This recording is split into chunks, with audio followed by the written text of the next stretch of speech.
Hi, it's Nick from the Run Testers, and this is our early review of the New Balance FuelCell RC Elite.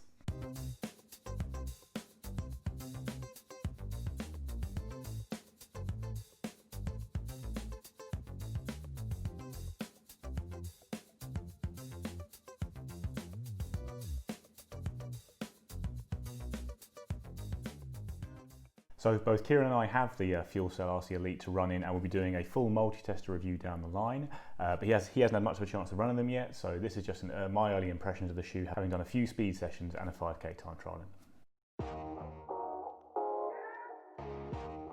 We'll start with the key stats of the shoe.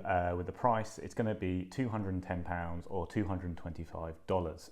That puts it kind of bang in the middle of the super shoe pack. Obviously the Vaporfly is $240, the Alphafly is $260, and then things like the Adios and the Endorphin Pro come in under £200.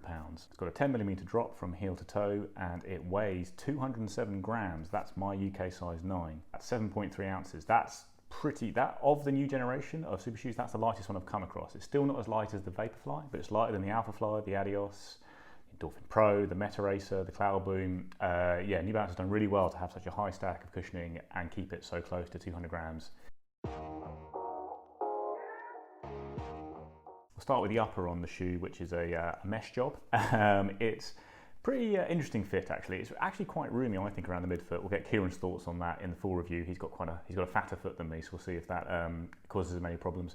It's got a much tighter fit around the front of the toe box though. It's really aggressive. It's quite close. You probably could go half a size up, I think, but I went true to size. And though I was a bit kind of taken aback when I put them on, it felt a bit tight. I've actually really enjoyed having that tightness. It gives you a bit more kind of feel to that toe off. So I think I'd probably still say go true to size in them.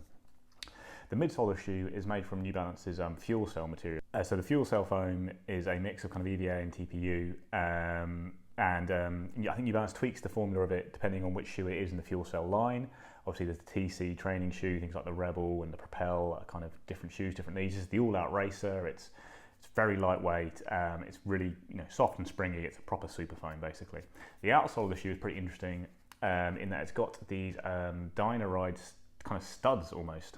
If you've ever had like a New Balance kind of racer like the Hanzo or even the kind of 1500, you'll have seen these before, these kind of little triangular studs. I mean, you don't actually have to have a full rubber outsole, which probably reduces weight, despite the fact these are quite big. They're always a little bit more durable than you think they're going to be. I think they're pretty hard wearing, these, and they kind of ride up almost the front of the shoe. They come very close to size. They do provide good grip. The only problem is they do tend to pick up a bit of mud, as these have done, in between those studs, but obviously you can spend some time cranking that out with a knife afterwards if you do in any way run off-road. So I've done quite a lot of fast running in the FuelCell RC Elite already. We'll come on to the 5K time trial and I'll talk a lot more about the other running experience I've had in it in our main review, but safe to say I've been really impressed with it so far. I did kind of a ladder, well, pyramid interval session actually, going up from 1 to 5 minutes and down, back down to 1 minute with kind of short breaks in between. And I was really impressed at how fast I felt comfortable running in these. Like the top end speed was good, but also how comfortable I felt holding a pace as the session wore on, particularly kind of the second 4 minute thing when you're just coming down the pyramid. It's really hard, but I still held a pretty good pace in these.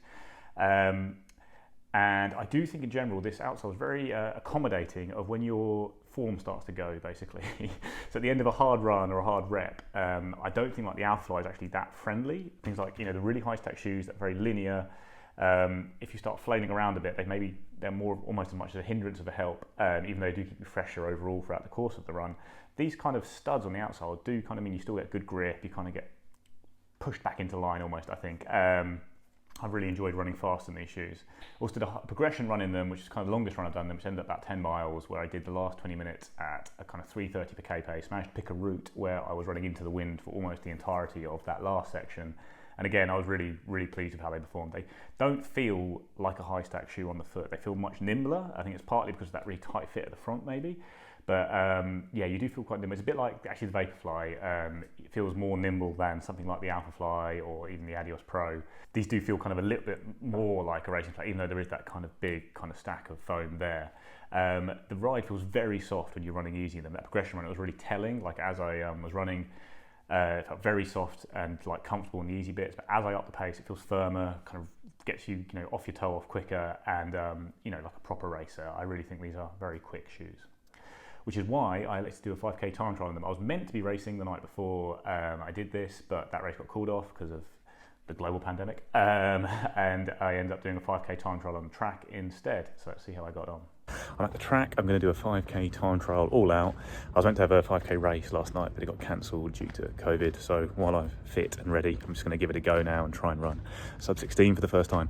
So I've got my mate here to pace a few laps, and then we'll see how they do.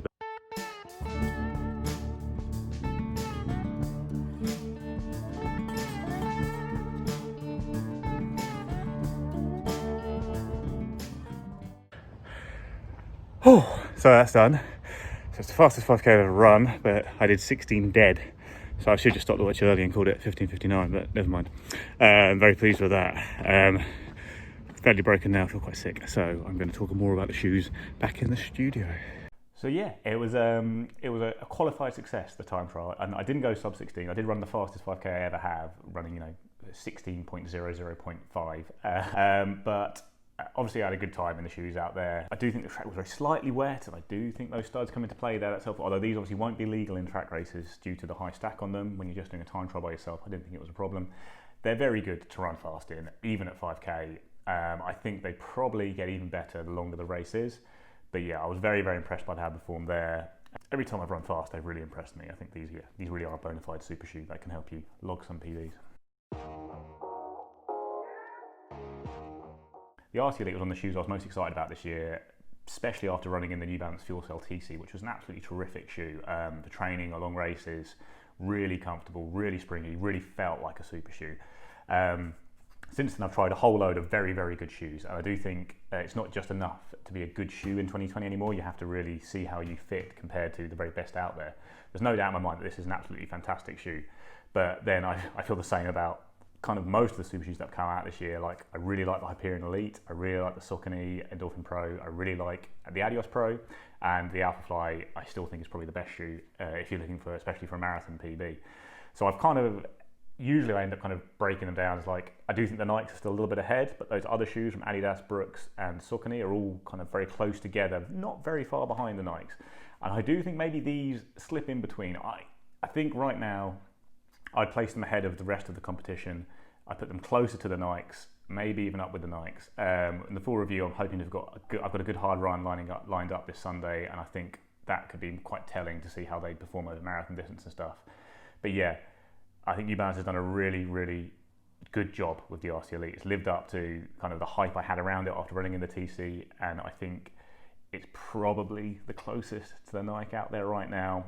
But yeah, we'll dive into that a bit more in detail in the full review. But yeah, a fantastic shoe.